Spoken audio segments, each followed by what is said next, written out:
I've sketched up my pull-up bars, and I wanted to try something, maybe teach you something, maybe teach me something in the process of when we sketch and we use a scale, we might be able to figure out our measurements right off the bat. Okay, so here we go. I, for one, went up on top of that rickety old stool and figured out that between my stud spacings, I've got 48 inches. So that's how wide I want my grips to be. Well, from one end to the other. Okay? And kind of over deciding, I wanted the overall length to be 30 inches. And at the same time, I wanted the overall distance from the bar to my wall to be 30 inches as well. All right? So what I did is I measured with 1 inch equaling 1 foot. All right? And so what I've done is technically, as I draw this out, exactly 4 inches, and it makes it really easy, right? Because I wanted to make my overall height 30, which is actually just 2.5 inches. So I drew that up with a 6-inch distance here, and then a 2-foot distance here. So that was 2.5 inches. And again, I use my ruler and I transfer my lines over to my side view, get everything lined up to what I want to be. And this is the kind of the part where I wasn't sure. I'm like, what are these angles of my triangle? Because it wasn't going to be just flat and out. And it wasn't going to be a perfect isosceles triangle either. I wanted just a little bit of a rise. I also want this bar to be a vertical bar, so it's going like this straight up. And I want this bar to be flat, like that. I think that in the compression and tension of these two bars when I do my pull-ups, it might be the most strong for what the material I'm using. So here we go, back to my scale. I didn't know exactly how long to make my top bar or my bottom bar, but I used my ruler, okay? And I measure it all out. And we are just over, just over 2.5 inches. And so, boom, 31, okay? Because if we go just over, right here, we try and make another little 3-person mark or whatever, 3 marks. We get 30, 31, 32, 33. And same thing over here. I use my ruler, and I got that right there.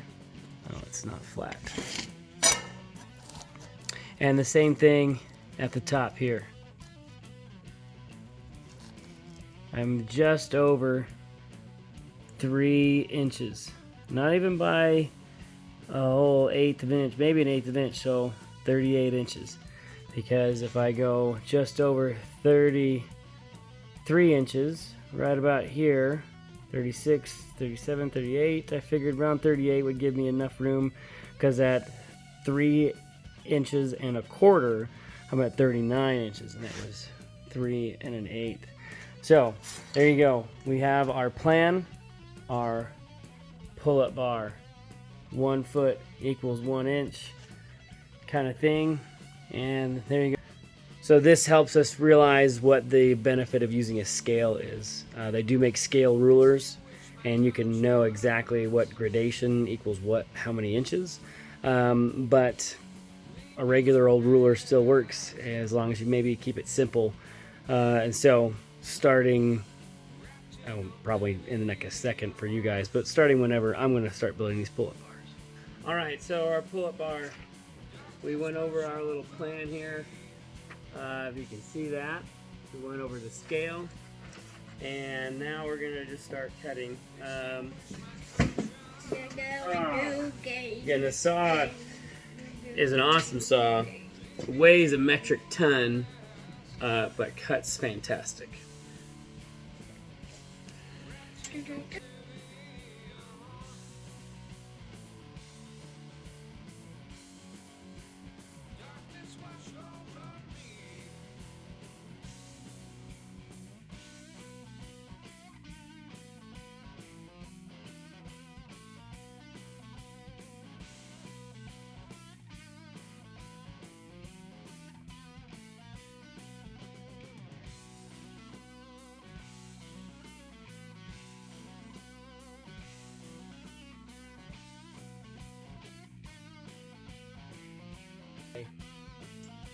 38. So we were right on that measurement of 38 inches.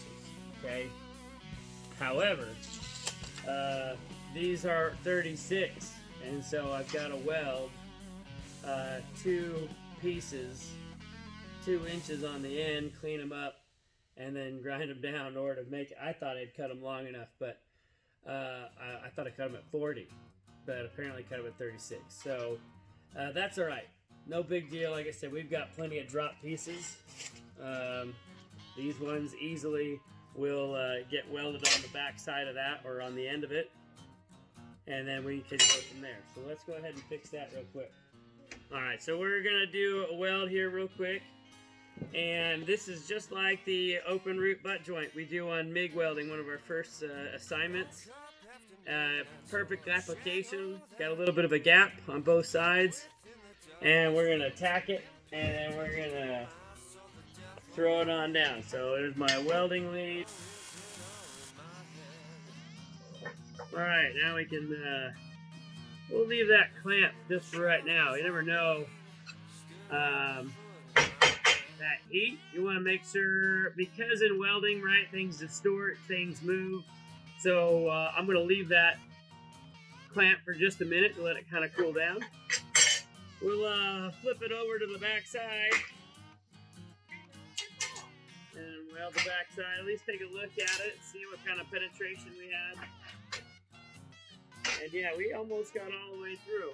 Okay, I'm just going to open it up just a little bit, clean it out, and then we'll weld the back side. All right, so nice and steady. A little wiggly right there. Main thing is we want a nice low profile too. All right. So I've got marked on the table a 6-inch mark here, and this is flush down here. And then I've got my angle cut right here. I decided to go ahead and clamp this in place right now, at least upright, so that I can kind of see where we're going. And this pipe, it is the same diameter of what I'm cutting. And what I want to do is cut a hole that goes right around this edge right here. So I'm gonna drill that hole instead of trying to cut this hole down in here. Easy, right? There'd be no problem. I'm gonna just gang these up on top of each other, get them squared away, and I'm gonna clamp down.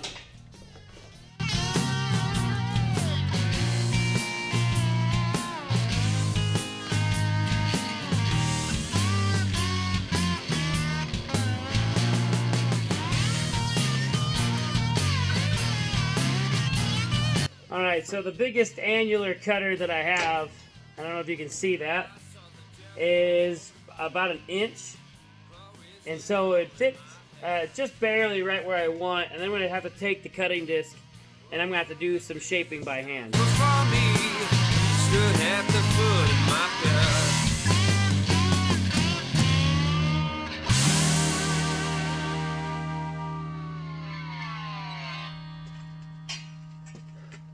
Alright, so these are the things I bought at Lowe's, local hardware store, and they're like a structural bolt, lag bolt if you will, got a hex head on it, and I got 6 of those, so we're going to drill those holes right now.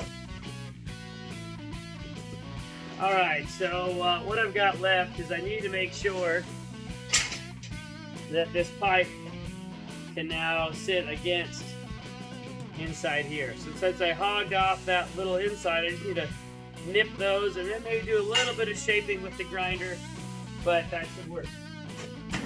Won't take us too long.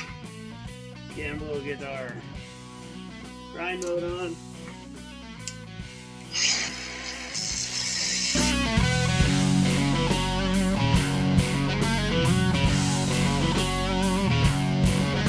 Alright, let's take you in.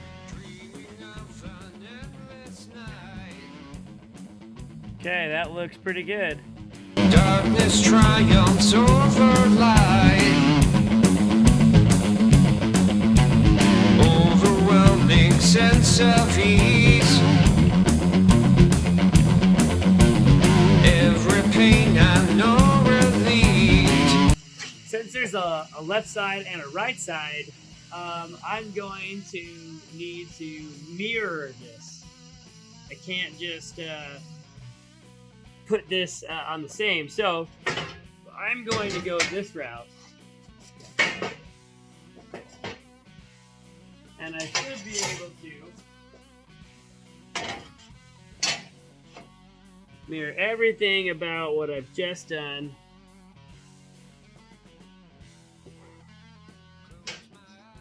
Including this. Now obviously it's a little tricky, but what I think I'm gonna do is just tack them together. That way it stays put. You know what I mean? Just 3 little tacks will do it, and I can clean that up later.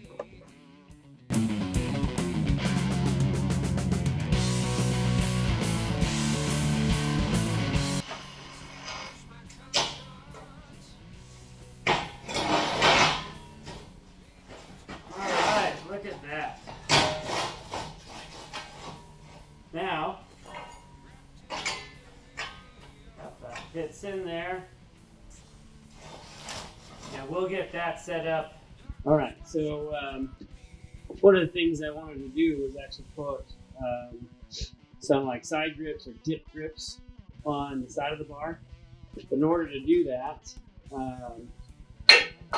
we need to cope it. And coping allows for those two to sit together, kind of like what we did up here, right? But we got to do it to the pipe, so it can sit in here and I don't have to weld that up. One of the easiest ways to do that, it's just with a grinder. You can also use the chop saw. But essentially, we want to mark out this little half moon kind of shape on the side here.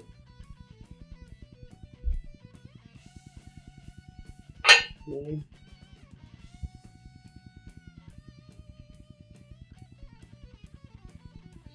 Now, when I look at this,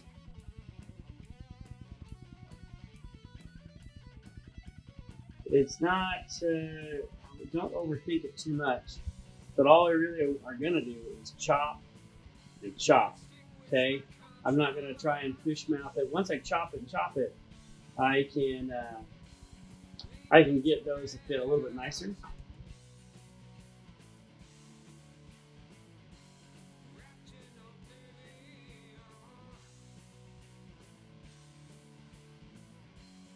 Alright, so you can see here, I just chopped those edges.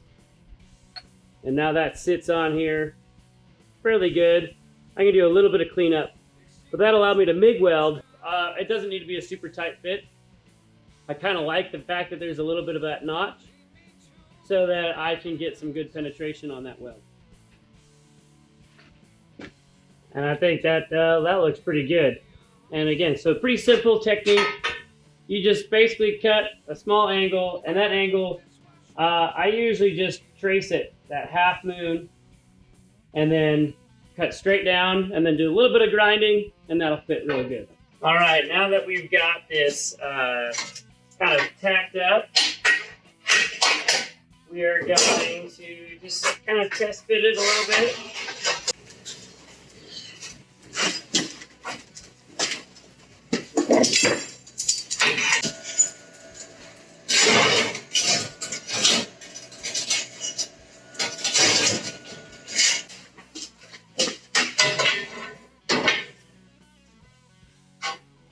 Well, we're just going to tack this into place now on the very ends.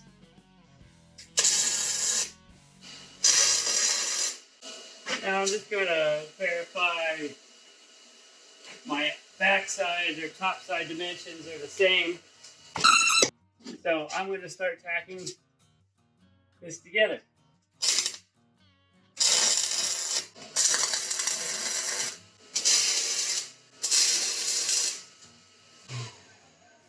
Now that feels really sturdy now that we've got that tacked on there.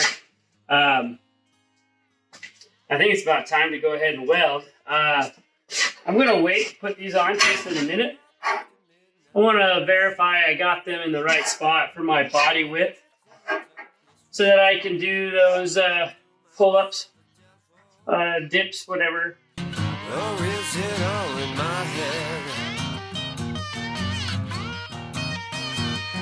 The thing in the shadows before me stood at the Center on this is 48.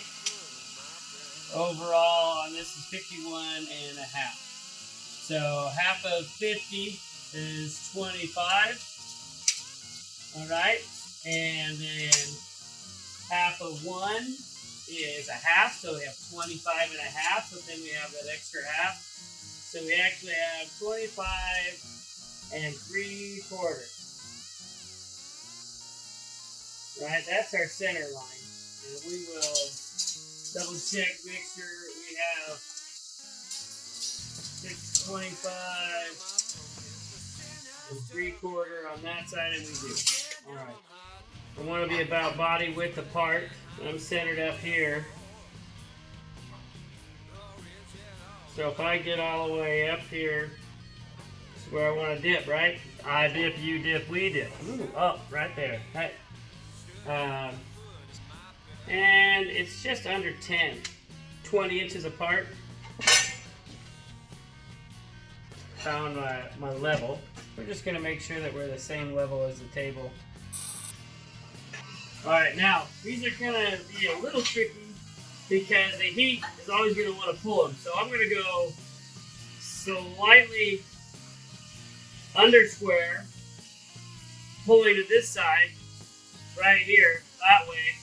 When I put the tack on this side, it'll pull it square, and then I can get the tack on the other side. All right, so here's that. Fairly level right there. And we've got our squares in there. You can see that the gap on there is pretty good. We'll be able to weld and get good penetration all the way around. But yeah, that's good. And the great thing about any of this stuff, if it doesn't work, I can always cut it off, weld on more if I need to on these. Just finish welding these dip bars onto my pull-up bar, and we'll be good. 99, 100. All right, so pull-up bars in, and we're just gonna, have some fun with that. Try and make sure that stay healthy while we're all quarantined, and maybe it'll get used. I think we're done.